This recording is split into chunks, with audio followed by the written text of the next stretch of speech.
right, come hell or high water. The big guy is here.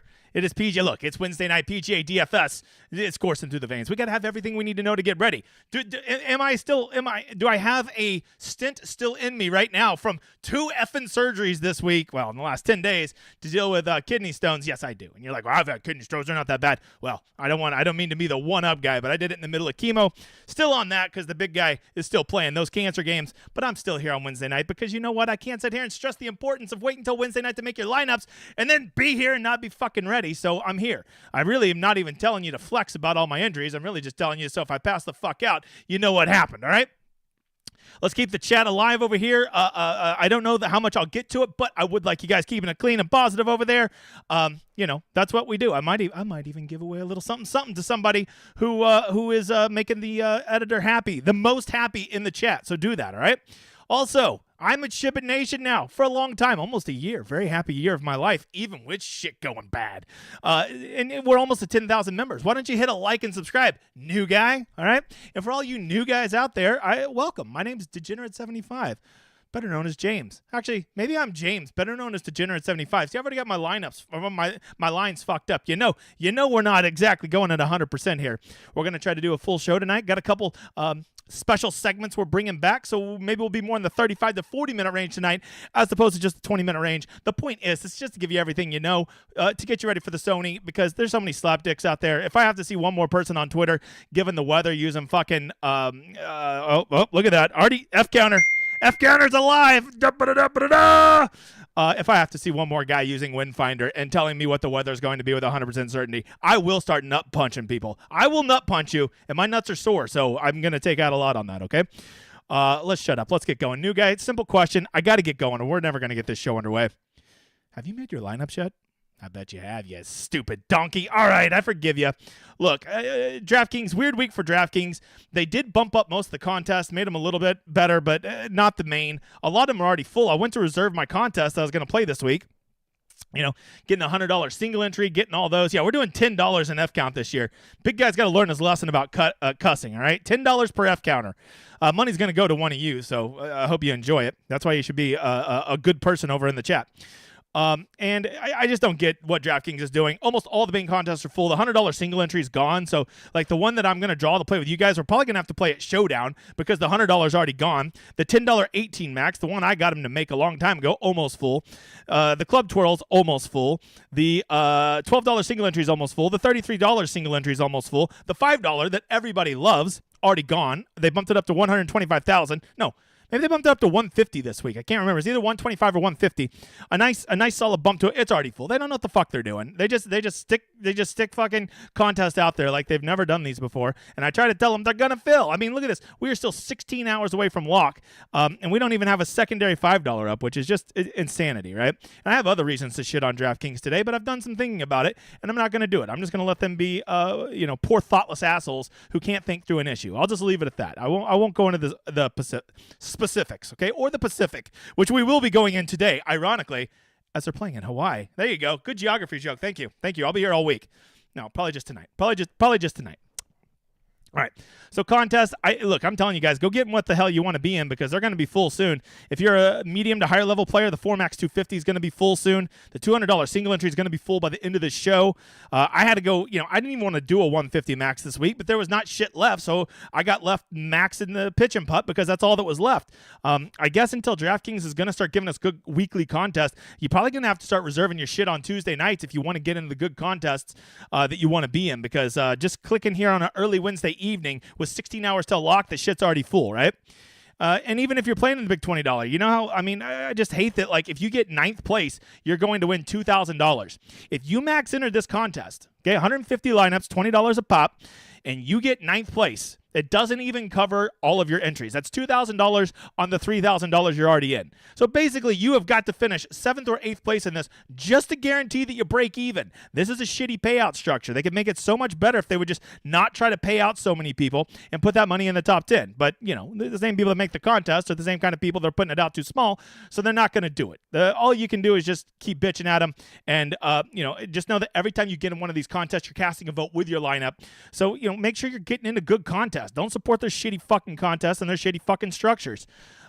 or their shitty fucking attitude. You know what I'm talking about. My host knows. He feel bad. He's a good host too. Okay.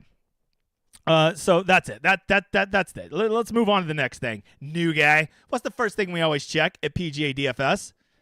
Yeah, very good. Weather. You've heard about me. I like that, new guy. All right. And if you don't know, they're out there in Honolulu.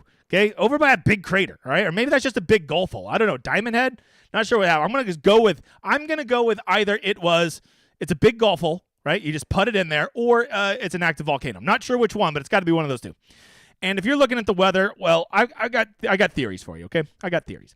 If you're looking at Eric Cole Monday, Wednesday, Friday, which is typically the best to use when not talking about the contiguous United States of America, that's the top 48 states. Read a book, donkey dick. And you look at it, I think that it's actually showing that you're going to kind of want to have guys out there Thursday morning. Thursday morning looks a lot better than Thursday afternoon. This has been adjusting all day. And then you click over and you look at NAM, which is better for those 24 to 48 hours, and it's saying that it's going to rain over Thursday night. If it rains over Thursday night, and then we're going to get those steady 23 to 25 mile-an-hour winds all day Friday, well, you're going to probably have a softer course in the afternoon, and if it's going to be even wind all day with rain, I think that maybe an AM-PM edge may be there, right? And I've been looking around, and no one else is calling for an AM-PM wave edge, right? So I'm not telling you there's going to be one. I'm going to tell you what we should do. You need to be up in the morning checking your fucking lineups and checking the weather. I'm pretty sure I've already forgot a couple of these. So let's go ahead and drop a couple F-bombs. Okay, sorry. There's no way I talked about DraftKings and didn't drop a couple F-bombs. Hell, I probably owe another one. Let's be real. All right.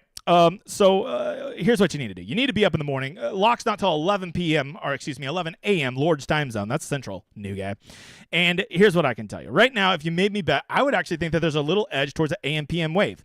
But we can check that in the morning. That's what's so great. It's not like you even have to be up early to adjust your schedule or your lineups to really make sure that there is that edge. So I would be up checking this shit. And if you're not going to do that, well, then don't tell me you're serious about trying to win money at PGA DFS or even being a competitive player, because you're just throwing away money if you're committing to a wave edge. Now, there is a chance that maybe the wind changes and maybe it's pretty soft all day tomorrow and the guys in the afternoon get it, and then they get out there Friday morning in those nice soft conditions because that rain does come over Thursday night. I think that it could be interesting, and I'll be talking about this over at Ship It with all my people in the morning, that maybe I'm just going to go 50% of my lineups all PM AM and 50% all PM AM, right? Because they are back to a full field, and if you play Thursday morning, new guy, that means you're going to be out there Friday afternoon. And if you play Thursday afternoon, you're going to be out there Friday morning, and there can be an edge to be had at this. Could we be guessing what that edge is? Sure we could. And that's why I want to wait to get the latest data, and that's what we'll be doing tomorrow morning. But as of right now, if this weather stayed how it is, I think those guys get out there Thursday morning. They get a better edge than the guys Thursday afternoon because the winds pick up, as you can see. Looking here at Eric Cole Monday, Wednesday, Friday, it picks up throughout the day. And then, if you believe what NAM says, there's supposed to be some showers overnight, and I think that keeps the course nice and soft. And if it's going to be the same wind all day Friday, I think that you're going to probably get even play that day. Maybe even a little bit better for the afternoon guys, and so you could actually see an AM-PM wave edge. So that's what I'll be looking at with weather, but most of all, guys, just get your ass up and check in the morning. Don't be a lazy ass, you mother fathers. All right, let's move on. Let's get to ownership, because if weather doesn't impact PGA DFS, well, then ownership definitely does. All right, Hideki Matsuyama, he's a bad man, right? Look, my notes on Hideki Matsuyama is give him to me whenever he is at a medium to short difficult track. And then last week he was at a long easy track and he tore it the fuck up, right? So what do you say about Decky? I mean, Decky, like, this is why you always got to be open to players, you know, what they excel at. It can change over time, and Hideki really blew me away last week. If he's gonna putt like that, Hideki's going to be a top 3 player in the world this year. His tee to green game is too damn good, and if he is going to putt like that, you are going to see a crazy man this year. I just cannot believe he is going to continue to putt that way. But you know what's not going to change? That ownership, and it is going to come in high because DraftKings, just like with their contest, made like 2 guys in the 5 figures at pricing because they're donkey dicks and they don't know how to price, and he's still going to come in over 30%, which leaves me by every definition, this guy right here is going to be the man's donkey chalk, and we don't play donkey chalk. I don't play donkey chalk. Well, sometimes I do, especially when they're Decky, who I was going to play last week. Is literally the last guy I took out of my player pool, so we can already get that narrative going. The last guy I took out was the guy that won, but it really was mine. So awesome start to the year, dickhead. All right, getting over to Corey Connors, a.k.a. Pennywise. I have heard with the rain there that the gutters could be around, so Pennywise will have plenty of room to stalk little children, bite off their arm. If you have any friends or family named Georgie in the area, I encourage you to tell them, don't go play in the rain tomorrow. All right, Corey Connors. Sorry, he has fucked up eyes. Go look it up, all right? So here we go. Corey Connors coming in. I think that he's going to not quite come in that range. But if we're going to get Corey Connors at 25%, which a lot of that is just due to his pricing, what's rule number one, new guy? That people spend their salaries, right? And people are going to spend their salaries, so we know they're going to spend their salaries. He comes in at 25%. Old Pennywise eyes, you sir are. It's Donkey Chalk, and we don't play Donkey Chalk. Especially when they eat small children. All right, Russell Henley is a guy, I'm going to talk about him more in just a minute, but Russell Henley is a guy that I try to listen to every podcast out there to try to get an idea of what the community is thinking, and I am telling you, people like Russell Henley. People are going to play Russell Henley. This guy is going to come in, and he will be. The man's Donkey Chalk, and we don't play Donkey Chalk. Right? Now, if you're sitting here thinking I'm just going to give everybody Donkey Chalk, I'm not. But because of the pricing, those three guys are going to get a lot of ownership because we know people spend their money. I would guess something like 70% of all lineups will start with one of those three guys in it. So if you're willing to build a lineup that just doesn't have those three guys in it, you're already building tremendously different than everybody else, right? I think these next few guys are all kind of, right? They're not quite as high as they should be, but all of them I'm watching. And I think I'm going to give Tom Kim, Mav McNeely, Binghon, and Luke Clanton. I think I'm going to give them chalk. I don't love it. They're getting a little bit high, right? Especially when you get down here in this 8K range. Matter of fact, I'm going to go ahead and just change one because I can feel this one in my loins, boy. Luke Clanton, I can just feel it because we're going to talk more about this in a minute. He is actually going to end up being... The man's Donkey Chalk, and we don't play Donkey Chalk. We don't do it, especially when they're amateurs. And Luke Clanton's an amateur. All right, guys like Davis Thompson, Keegan Bradley, Siwoo Kim, all floating around that 15% right there in that 8K, 9K range. You know, I'm always like, I got an eye on you. It wouldn't surprise me if any of these guys come in at 20%. I think once they break that 18, 19, 20% hold threshold, you start to kind of get them up into Donkey Chalk range. Right now, what we have them at, as you can see, is more in the 15 to 16 range. So we're just going to give them, I don't love it. It's a little high, but I can deal with it. And you know, whenever we get down into the 7Ks and we start seeing double digits, I don't care if your name is Daniel Berger or not. You're starting to get a little high. So, Daniel Berger, you know what I've got to do? I've got to give you your Donkey Chalk. The man's Donkey Chalk, we don't play Donkey Chalk. 324 people in here, only 163 likes. By my math, that's a lot of donkey dicks not hitting the like button. It'd be nice if you go ahead and hit it. Thanks, bro. Appreciate you, man. All right, great. All right, there you go. That's ownership. But look, it's a simple game. If people are going to watch this, they're going to watch other shows, and they're going to see, oh, well, if that guy gets ownership, then this guy is not. And I think you're going to see people start to adjust their lineups, and they're going to start moving to guys. So these are some guys that I think are going to get steamed up. Okay, they're going to come in higher than I just projected because people like to play them, and they think that they're like good ownership to play at those levels. So here we go. Number one, I think I already previewed him, Russell Henley. I will bet my right arm that Russell Henley comes in higher than I am projecting him. Right? I think I only have him at like 21, 22%, but people love Russell Henley. He played last week. He played well. He plays these courses well. It's a great fit for him. And people, let's face it, in this community, the Russell Henley sluts. So we know Russell Henley is going to come in higher owned than expected. So Russell Henley, you, sir, are going to get steamed up, and you best believe it's going to happen. All right, the next guy. Luke Clanton, people just, look, he's an amateur. He's a future star. People are in love with this guy. They got a soft spot for him. At $8,400, he's easily the third or fourth guy in your lineup, and he has all kinds of, upside to win this thing. Luke Clanton is one of those guys I think we might see at 20%, especially once you get to single entry and stuff like that. So, Luke Clanton, I am for sure you, sir, are going to get steamed up. A little late with the steam thing there. A little late with the steam. And lastly, our last steam guy, Daniel Berger. People want to believe, and I think he's back. And I think that even though I have him high, I think that you can literally make him the last guy in your lineup at $7,500 and make a pretty good lineup because of the wonky-ass DK pricing this week. And it's going to be so comfortable for people to click Daniel Berger as the sixth guy in their lineup that I think he's going to get steamed up. So you, Daniel Berger, which I wouldn't be advising steamed burgers. Doesn't sound real good, but he's getting steamed up. But the point being, if people are getting steamed up in ownership, that also means that they are also, some of them are going to be moonwalking. Some guys are not going to come in as highly owned as we anticipate. And I think Corey Connors is going to be that first victim. I think between Hideki and Russell Henley up there, I don't think he is going to be as owned as people think. So he's going to do a little moonwalking, and he's going to... And that's just simply just based on where he's priced, right? I don't think that people dislike Corey. I think that they're just going to be more likely to click on Hideki and Russell Henley in that area. Next up, Tom Kim. I think Tom Kim is a guy that, because we didn't see last week, I believe is the one guy that just isn't going to catch any steam. I'm a little over 20% right now, but because he didn't play last week, I think some people will hold that against him, and you'll actually get him under 20%. So that man is going to moonwalk backwards. And lastly, old Denny McCarthy, I have it double digits. I just have a hard time believing that Denny McCarthy is going to be the guy that, is going to come out there and just make everybody be like, I got to play Denny McCarthy this week. I don't think that's the case. I think there's enough really good players right there in that mid-7Ks that Denny McCarthy doesn't stand out. So I'm going to give him a little moonwalk. There you go. That's your steaming moonwalk, guys, right? Hey, check out this. This is called DJ's Notes. Yes, I plugged it last week, but I'm so proud of it. Literally, we already have over 200 players in here. We're adding more players every week just to get them, and it's pretty cool.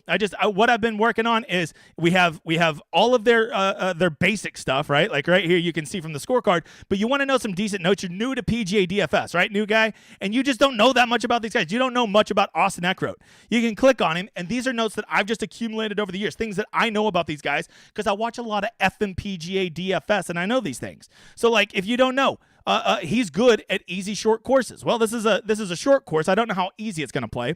He's really good at round 3 scoring. So you're playing round 3 showdown this week. Maybe you give him a look. He's a high variance DK score, meaning that sometimes he's a killer, sometimes he's not. He's a dude that's a proven winner that when he's in contention, he does well. Twilight of career. All right, we need to update that. That is that is not correct. Twilight of career. Of course, I would click on the one guy that has a fucking typo. It is not at the twilight of his career. He is just starting. But all these have notes, right? Ben Silverman. You want to click on Ben Silverman? He's a short hitter. He's a very good putter. Good at round 1. You want to click on any of these guys, right? Benny Ann. You want to play some Benny Ann? Easy course score. Good at no-cut events, which he did well last week. Mashes the ball. Good top 10 percentage. I put all this together to help you guys no matter what level of PGA DFS your knowledge is at. We got DJ's Notes, and I'm updating it, and we're going to do this every 6 weeks and update them and keep doing that. Somebody wants me to click on Ben Griffin. Better than people think he is. He is. He got that eye surgery, right?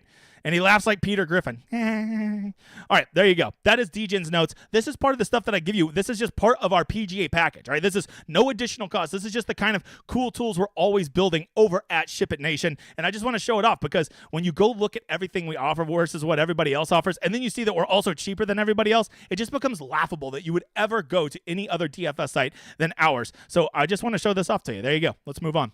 Hey, we're back to DFS tip, okay? This is your pro tip from a guy who's been doing this for a long time. And I am going to tell you, DFS tip, you can't win PGA DFS with just picks and plays. I know. I listen to all kinds of podcasts all week. I like to listen to them. I like to see what smart people in the community are thinking and what they're saying because I know how much that influences everybody that's out there.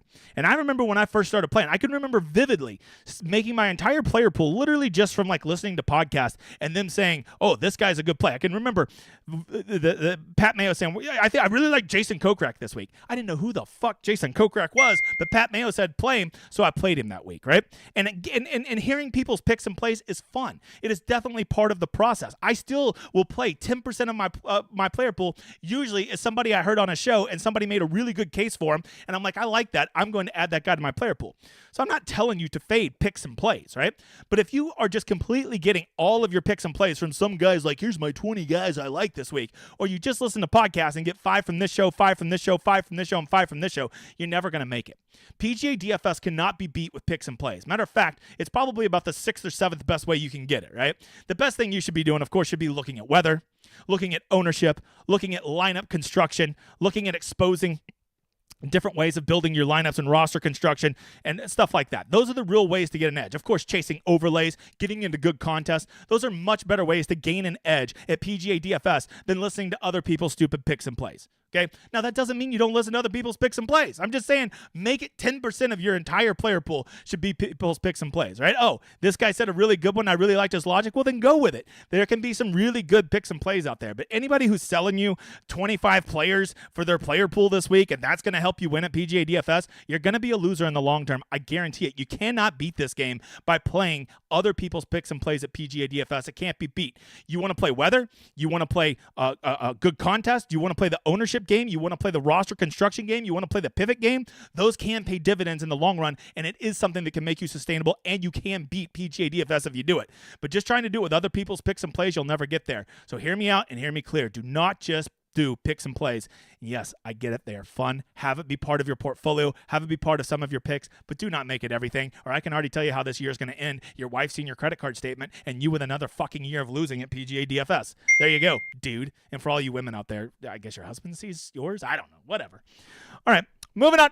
Look, I'm getting real tired of these sites. You know me. I think a model is probably about the 7th or 8th most important thing. People that treat their model like the model is life, and you don't have the model, you can't compete at PGA DFS. Okay, what the fuck ever? That is just not true. I'm not a big model guy. Plus, just getting good data into these models, like they don't even all agree on what the same fucking data is. It gets real annoying, gets real old real quick.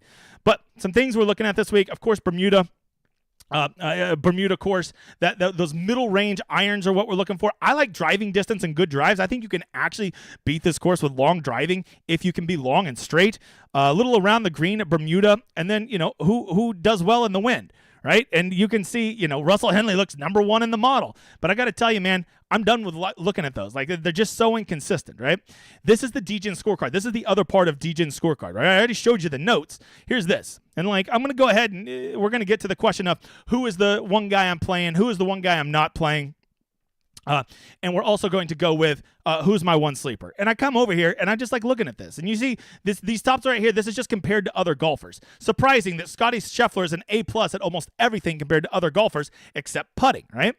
And I just went and I just started looking at guys using this because this is using their baseline data. This is just how good they are versus other golfers, right? And I came down here and I found my boy. Let's look at old, where is he at? Taylor Moore, by the way, from Edmond, Oklahoma, where I'm located right now. Let's go. Wait, hold on. Let me give him a horn. Edmond, Oklahoma. Okay. That was a pretty good impression. And I was looking at Taylor Moore here, and I see that he has the driving distance, which I actually think is good. His driving accuracy can be hit or miss, but man, he is a killer at Bermuda. And then you go over here to his little arrows, and you see how well he plays against himself. What are his baselines against himself? And all of a sudden, I find out he's a really good wind player, and there's going to be a lot of wind this week, right? He's got the double arrows up. Oh, yeah, he's also a really good against weaker fields. Oh, yeah, this is kind of a weaker field. He's better at shorter courses. This course is not a super long course. And this is how I find guys. So, my sleeper this week is Taylor Moore. And I simply just did it by using DGen scorecard right here. There's just the same thing we offer you as part of our package over at Shipping Nation. This is what we do, right? And this is what we do because I'm getting so tired of looking at these fucking these sites that just I can't get credible information. And if you can't get credible information, then how the hell are you ever going to look at a model? Plus, I don't even think models. Look at me. I don't even think they're that important. There, I said it. I said it. I know. There's just people just throwing stuff at their computer screens right now. Just a hot mess, right? I will run you through some news real quick before we get to the one guy I'm playing and the one guy I'm not playing. So far, no big withdrawals like last week. We have not had everybody withdraw. You got the big guys up top. Top Kim did not play last week, but almost everybody else did. Tigala is like super bounce back play if you want to forgive him for not playing well last week. I think he becomes pretty interesting. Oh, Kurt Kitayama, did he play? I don't think he played last week, right? Yeah, he did not play last week, so we haven't seen him. But people loved him in the swing season, so I think he'll get a little bit of love. People are going to be all over Luke Clanton, but after Luke Clanton, I think you got all kinds of pivots. Brian Harmon, Ben Griffin, Ari Hall, who actually played pretty well last week. Sepp Straka at long, hard, or at difficult courses, I'm always in, but I don't think I'm going to be the only one telling you that. Billy Ho, look, if you get good Billy Ho this week, he's going to finish top 10. If you don't, I'm telling you, he's a good guy to go look up on the players' notes because I think I have will compete in contention, will also bitch quit. One of the few guys to get both of those designations, right? Chris Kirk has one here. Chris Kirk is a guy that's not getting as much ownership as I thought. Guys like Harris English are going to be completely overlooked as people are going to play Denny McCarthy, not Matthew McCarty, Denny McCarthy, Daniel Berger. No one's playing Eric Cole, which is, I guess makes sense. A lot of sun out there. So I guess they're more worried about the natural sunlight. Thomas Dietrich and Novak, couple guys, Power. These are all guys that'll grind their dicks for you. I don't know if Dietrich will grind his dick for you, but he's pretty good. Novak and Power will grind, though. They look pretty good in the model. I think they're going to be pretty lowly owned. I mean, there's a lot of great pivots in the 7Ks. I'm telling you, this $7,500 down range. Micah Bjornsson. Hey, Swedish chef Bjornsson's here, man. What are you doing? Hey, what are you going to do with Bjornsson? Douglas Gemethan? Oh, yeah, right? Okay, Keith Mitchell will not grind. He'll bitch quit and switch visors on you. Patrick Rogers just sucks balls. I'm sorry to tell you that. JJ Spawn. No one's playing JJ Spawn at 7,200. Surprising Svensson at 7,200. Old Mark Messier, the hockey player. No one's playing him. I'm just telling you. Rico Hoey. There's a lot of good dudes in that 7,000 through 7,500 range that I am anxious to play because they're literally all under 5%, and I think they're just as good as those guys at 7,800 that everybody wants to play. So whatever. Long story short, it brings me to who is the one guy I'm not playing.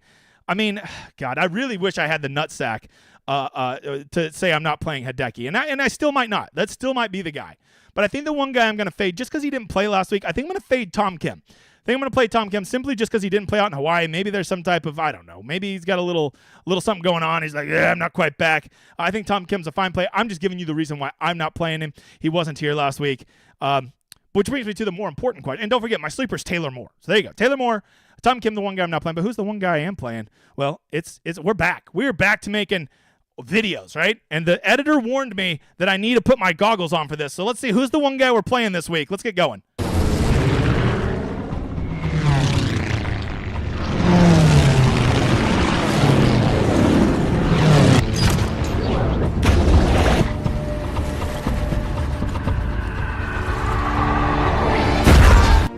Oh, shit.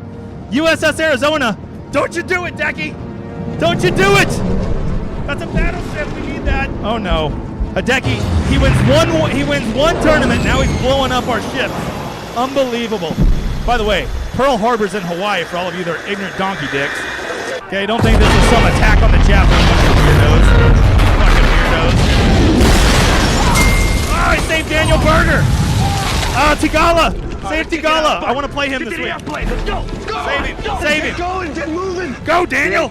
Start that thing up and get in the air now. I'm not much good without a wingman. I need you. I got you. Gotta save him. Gotta save today. We gotta take him out. 40 Connors. Yeah, he sucks. Daddy, You knew he'd play crash. some chicken with these chest You suckers. knew he would crash. I'm with you.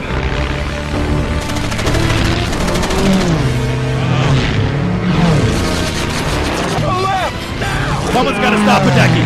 Someone's got. Oh, Russell Henley. Nope, not Benny Ann. Wait, Taylor Pendrith. Isn't he Canadian? He's Canadian. Why the hell is a Canadian saving the Americans? What the hell is going on? Yeah, I got one. Taylor Pendrith. We're playing Taylor Pendrith. I don't care that he's Canadian. I don't care that he's Canadian. He's gonna save the day. Wait, am I on Anne Hathaway? Let's go. I look good there. I look good. There you go. The one guy I'm playing this week, Taylor Pendrith. I don't care that he's Canadian. He came down to save the day for the Americans. We're rolling with him. We're rolling with him. Thanks, old T-Pinned. By the way, #1 stream in PGA DFS again. Almost 400 of you. Appreciate you guys for being here. Hey, let me give you a little thing. We're going to be doing some giveaways real quick. Check out the collage this week. Couple $100,000 winners. But more than that, just look at all those first and those people flying the flag over at Ship It. We celebrate all of our members hitting. Not everybody's playing the highest limits. It's about what you play and about you finding success at your process, right? You don't have to be playing $5,000 a week to be having fun with this and be finding success. Some people play $10 a week and win, and that's what it's all about. It's about building a process, making this sustainable, having fun with it. That's what PGA DFS is about. Not like, I guarantee you we have the best. Although I do have the best projections. I can prove that now. Because we have this thing called the Stone, and I go backtrack all those projections. And last year there was basically 2 sites out there that had the best projections. I backran them to see whose projections came out versus what really happened. And here's the good news: my projections are still around. I still do them every week. They are right there. You can see them on the Stone, which is our best tool that we put out at the Ship It Nation. We do it for a week long, which this is right now. We do it for round 2 showdown, round 3 showdown, round 4 showdown. And the other guys who made really good projections, well, they don't make them any longer, or at least somebody different makes it for them. So I can only tell you that I know that our projections are still the best around because that's the only ones I have to measure so far this year. And we offer that along with every other thing you need right here on the Stone. And all of this, we give you this, we give you the DGen scorecard, all that stuff, all my projections, my ownership. I'm the sweatiest tryhard you'll ever meet. I'm literally sweating my balls off right now. And you can do all of it, and we're cheaper than everybody. And just so you know, I want you to get signed up. This is the sweaty tryhard time of year. Get signed up using that PGA 100 code. We want to lock in people. This is all the way through the entire 2025 year, all the way through December. So make sure to lock this up.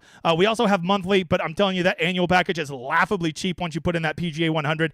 Come join us. It's so ridiculous. The best tools out there, the best community out there, the best Discord out there, and the price. Look, I just want people to be able to have fun with PGA DFS and compete, and that is why I insist that we keep our prices cheaper than everybody and give you the best tools. We do it every week. You can just see it. I mean, it's undeniable, all right? Hey, this is for everybody that retweeted the 24-hour show. One of you is about to win a $100 ticket with me. I'm also going to have the editor pick somebody out of the chat. Editor, give me somebody that deserves a $100 lineup with me, okay?